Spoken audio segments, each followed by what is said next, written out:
International happy day పురస్కరించుకుని సిద్దిపేట జిల్లా కేంద్రం కోమటి చెరువు వద్ద 4 రోజుల పాటు ఆఫ్ లైవింగ్ హ్యాపీనెస్ ప్రోగ్రాం నిర్వహిస్తున్నామని జిల్లా మాధ్యులు సునీత తెలిపారు. ఈ సందర్భంగా సునీత మాట్లాడుతూ గురుదేవ్ పండిట్ రవిశంకర్ జీ ప్రారంభించిన art of living happiness program అనేది ఒక ప్రత్యేకమైన శ్వాస పద్ధతి అన్నారు. Art of living happiness program ద్వారా ఆందోళన ఒత్తిడిని తగ్గించడంలో సహాయపడే ఒక మహత్తర కార్యక్రమాన్ని పేర్కొన్నారు.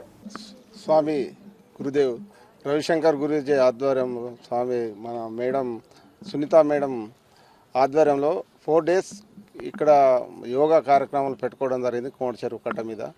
అందులో భాగంగా మా ఫ్రెండ్లీ వాకర్స్ అసోసియేషన్ తరఫున అందరం కలిసి మేము కూడా ఇందులో పాల్గొని ఈ యోగాసనాలు సుదర్శన క్రియ నేర్చుకొని మనసు ప్రశాంతతను పొందాలన్న ఉద్దేశంతో ఈ 4 days ప్రోగ్రామ్ను మేము ఈరోజు సక్సెస్ఫుల్గా కంప్లీట్ చేసుకొని ఈరోజు ముగించుకుంటున్నాం. దీన్ని అందరూ కూడా ప్రతిరోజు చేసుకుంటే జీవితంలో మంచి ఆరోగ్యంగా సంతోషంగా ప్రశాంతంగా ఏ ఆందోళన లేకుండా ఉంటుంది. కాబట్టి ఈ 4 రోజులు మేము నేర్చుకున్నాం. దీన్ని అందరం కూడా పాటిస్తాం. దీన్ని అందరూ కూడా పాటిస్తే బాగుంటుంది అన్న ఉద్దేశం మేము కోరుకుంటున్నాం. సో మేము ఇది art of living happiness program అయితే world happiness day international happiness day 20th March రోజు ఉంటుంది కదా, దాన్ని పురస్కరించుకొని ఈ వీక్ మేము వరల్డ్ హ్యాపీనెస్ వీక్ అని పెట్టినాం.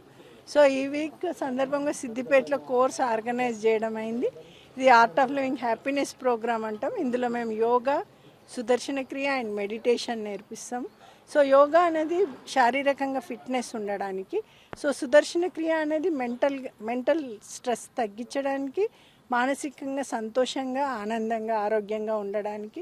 దెన్ మెడిటేషన్ కూడా నేర్పిస్తాం. మెడిటేషన్ ఈజ్ ద మన మెంటల్ హైజీన్ ఇంక్రీజ్ చేసుకోవాలి. So everything is to reduce the stress and make our life happy and peaceful. దానికోసం మేము రెగ్యులర్గా ఇక్కడ సిద్దిపేటలో క్లాసెస్ కండక్ట్ చేస్తుంటాం. ఈసారి వాకర్స్ అసోసియేషన్ వీళ్ళందరి ఇంట్రెస్ట్ వాళ్ళ ఎంకరేజ్మెంట్ తోటి ఇక్కడ కోర్స్ కండక్ట్ చేయడం అయింది. ఫ్రెండ్లీ వాకర్స్ అసోసియేషన్ తరపున కోమటి చెరువు మీద వి ఆర్గనైజ్డ్ ఏ కోర్స్. మీరు కొంచెం మా పార్టిసిపెంట్స్ అభిప్రాయాలు